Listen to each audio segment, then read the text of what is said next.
Actually मेरे और husband की कॉफ़ी कप बहुत दिनों पुरानी हो गई थी, बहुत दिनों नहीं बहुत सालों हो चुकी थी। आई थिंक 2.5 साल के करीब हो चुके होंगे हम दोनों को कॉफ़ी कप में कॉफ़ी पीते हुए, और अभी वही कॉफ़ी कप ही चल रहा था। तो बहुत दिनों से मेरा मन कर रहा था कि इसे चेंज कर दूँ, तो फिलहाल अब इसे चेंज कर रही हूँ। अस्सलाम वालेकुम, welcome back to my channel.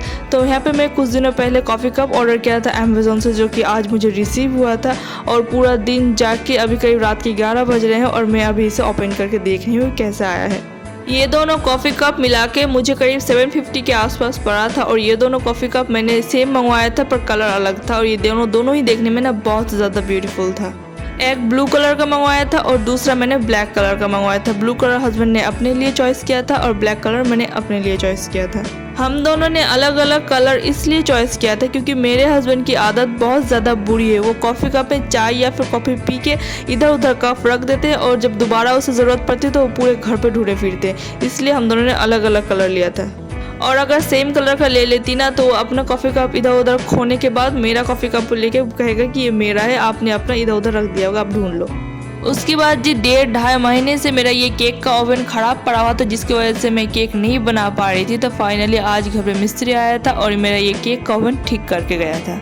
ये ओवन ना मैंने अमेज़ोन से ख़रीदा था, और मिस्त्री अपना काम कर रहा था और मैं आ गई थी किचन पे बैर का अचार बनाने के लिए। और ये वाला बैर ना आई थिंक 15-20 दिनों पहले मेरी सासू माँ ने ड्राई करके रखा हुआ था, जो अभी तक ख़राब नहीं हुआ था, और इनका मुझे अचार बनाना था।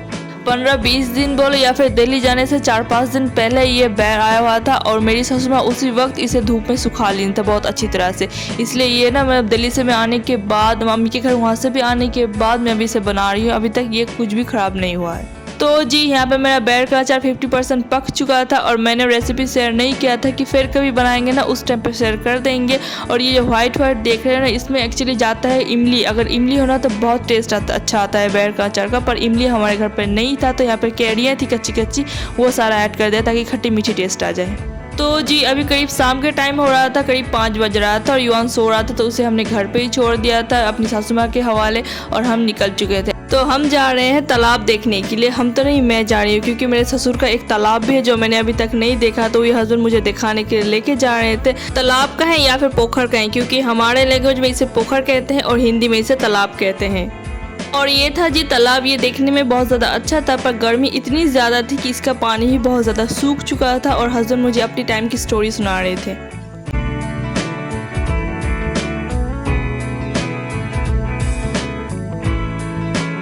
तालाब के पास ही मेरे ससुर का एक बहुत बड़ा आम का बागीचा था। हस्बैंड मुझे वो भी दिखाने लेके गए थे। वो बहुत बड़ा आम का बगीचा था, और आम भी बहुत अच्छा आया हुआ था। मैं तो देख के हैरान हो चुकी थी कि इतना ज़्यादा आम आया हुआ है इस बार।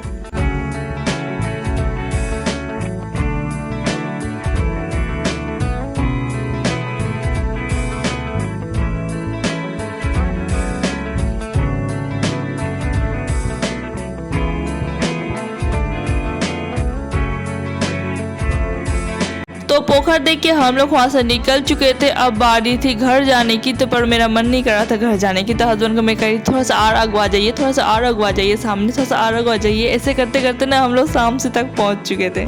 शामसी पे एक बहुत अच्छा बेकरी शॉप है, जहाँ पे केक, कुकीज़, बिस्किट्स, ये सारा कुछ बहुत अच्छा मिलता है। तो वहाँ से हम लोग घर के लिए कुछ केक और कुकीज़ ले लिया था, बिस्किट भी ले लिया था, और मेरा बहुत मन कर रहा था झालमुड़ी खाने के लिए। तो यहाँ पे हस्बैंड मुझे झालमुड़ी दिला रहे थे, और ये सारा कुछ लेके हम लोग घर आ गए थे।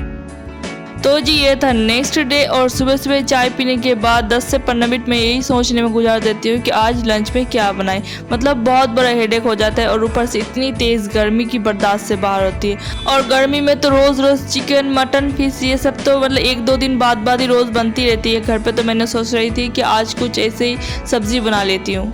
Just normal and comfort food बनाते हैं। सच कहूँ तो मेरा खाना बनाने का ही दिल नहीं कर रहा था। मन कर रहा था कि कुछ बना बनाया मिले और मैं खा लूँ। और यहाँ पे मैं अपने ससुर जी के लिए दलिया तैयार कर रही थी। वो बहुत सिंपल दलिया खाता, जैसे पानी में नमक डालो, दलिया डालो, और इसे अच्छी तरह से बॉईल कर लो, हो गया आपका दलिया तैयार। जिस दिन काम करने का दिल ना हो ना, उस दिन काम ज़्यादा निकल आता है। जैसे कि मैं यहाँ पे जा रही थी सालन बनाने को, तो देखा कि अदरक लहसुन का पेस्ट ख़त्म हो चुका, बिल्कुल भी नहीं था। यहाँ पे मैं खड़े खड़े लग गई अदरक लहसुन का पेस्ट बनाने को। मतलब कि जितना मन करता है कि जल्दी जल्दी काम समेटूँ, उतना ज़्यादा काम लगता है, बढ़ते जा रहा था। खड़े खड़े मैंने अदरक लहसुन तो छील लिया था। आई थिंक 5-6 दिन तो चले जाना चाहिए, और साथ ही साथ मैंने यहाँ पे प्याज भी काट लिया था सालन में देने के लिए। चावल और दाल मैंने तो पहले ही बना लिया था, उसको अदरक लहसुन का पेस्ट बनाया और अभी जा रही हूँ मैं कद्दू का सालन बनाने के लिए। कद्दू को भी मैंने पहले छील के अच्छी तरह से धो लिया था और साथ ही साथ मैंने यहाँ पे पैन भी चढ़ा दिया था। मस्टर्ड ऑयल देने के बाद मस्टर्ड ऑयल को अच्छी तरह से गर्म करना है और मस्टर्ड ऑयल जब अच्छी तरह से गर्म हो जाए उसको इसमें देना है 5 फोड़न। 5 फोड़न जब थोड़ा सा चटक जाए तो उसमें 3 से 4 आप हरी मिर्च ऐड कर देना। मैंने 2 ही ऐड किया था क्योंकि गर्मी है ना, इसलिए मेरे घर में स्पाइस थोड़ा सा कम खाया जाता है। और 2 मीडियम साइज़ का प्याज मैंने इसमें चॉप करके ऐड कर दिया था। अब इन सबको अच्छी तरह से गोल्डन ब्राउन कर लेना है। एक बार प्याज जब अच्छी तरह से गोल्डन ब्राउन हो जाए तो उसमें 1 चम्मच भर का अदरक लहसुन का पेस्ट ऐड कर देना है। मैंने जो अभी फ्रेश अदरक लहसुन बनाया था वो 1 चम्मच ऐड किया था और मेरे पास थोड़ा सा लेफ्ट ओवर अदरक लहसुन और बचा हुआ था तो वो भी सारा मैंने ऐड कर दिया। अब इन सारी चीज़ों को अच्छी तरह से भूनना है हाई फ्लेम में ताकि इसका सारा रॉ स्मेल खत्म हो जाए।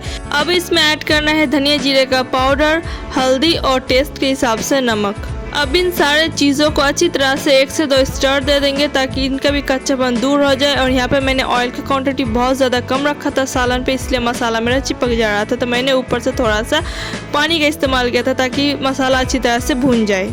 उसके बाद मैंने यहाँ पे थोड़ा सा रेड चिली पाउडर इस्तेमाल किया था, बहुत थोड़ा सा मैंने इस्तेमाल किया था। अब सारे मसालों को अच्छी तरह से भून लूँगी और एक बार जब अच्छी तरह से भून जाए तो उसके बाद मैंने यहाँ पे थोड़ा सा पानी ऐड किया था ताकि जब मैं इसमें कद्दू ऐड करूँ ना तो वो कद्दू के साथ अच्छी तरह से मसाले सारे लग जाएँ। उसके बाद जी इसमें ऐड कर देना है कद्दू। पहले मैंने आधा कद्दू इसमें ऐड किया था और इसे अच्छी तरह से मिक्स किया था। जब ये अच्छी तरह से मिक्स हो चुका तो उसके बाद जितना भी लेफ्ट ओवर कद्दू रखा हुआ था वो सारा भी मैंने इसमें ऐड कर दिया।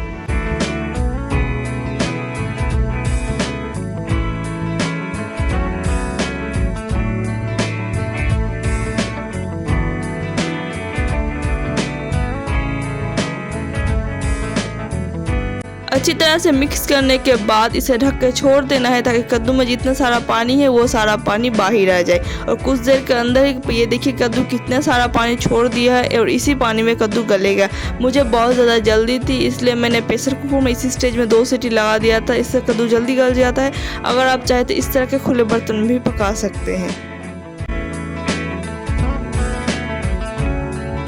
और दूसरी तरफ दाल भी अच्छी तरह से भीग चुका था तो इसे 2 से 3 पानी में अच्छी तरह से मैं धो लूँगी। उसके बाद इसे मिक्सी में पेस्ट बना लूँगी।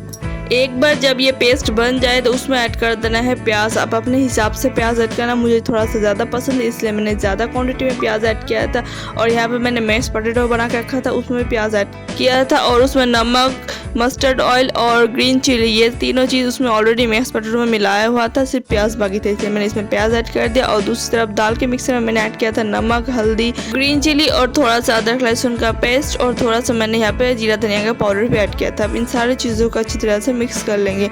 आप यहाँ पे मिर्चें कम या ज़्यादा कर सकते हैं अपने अकॉर्डिंग और नमक अपने टेस्ट के हिसाब से रखना।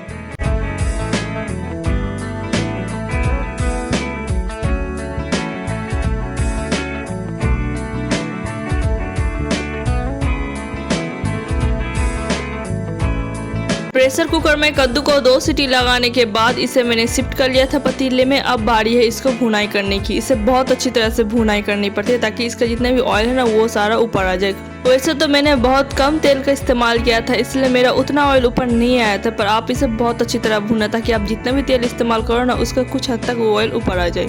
और दूसरी तरफ यहाँ पे मैंने स्क्रम्बल एग भी बना लिया था। ज़्यादा कुछ नहीं करना पड़ता स्क्रम्बल एग बनाने के लिए। यहाँ पे पैन लो, पैन में ऑयल डालो, ऑयल जब अच्छी तरह से गर्म हो जाए तो 2 अंडे या फिर 3 अंडे आपके जितने मर्जी हो वो सारे तोड़ दो और उसके ऊपर से थोड़ा सा नमक देके इस तरह से स्क्रम्बल कर दो और बहुत अच्छे से बन जाते स्क्रम्बल एग। जब कद्दू का सालन बहुत अच्छी तरह से भुनाई हो जाए तो इस तरह से स्क्रम्बल एग करके कद्दू का सालन पे ऊपर से ऐड कर देना और ऊपर से थोड़ा सा गरम मसाला ऐड कर देना। बहुत अच्छा कद्दू का सालन बनकर तैयार हो जाता है। और ये था जी शाम का टाइम। बहुत दिनों बाद मेरा ओवन ठीक हुआ था तो मेरा बहुत मन कर रहा था केक बनाने का, तो मैं यहाँ पे केक बनाने की तैयारी कर रही थी। तो यहाँ तक इतना ही, मिलते हैं नेक्स्ट ब्लॉग में। अल्लाह हाफिज़।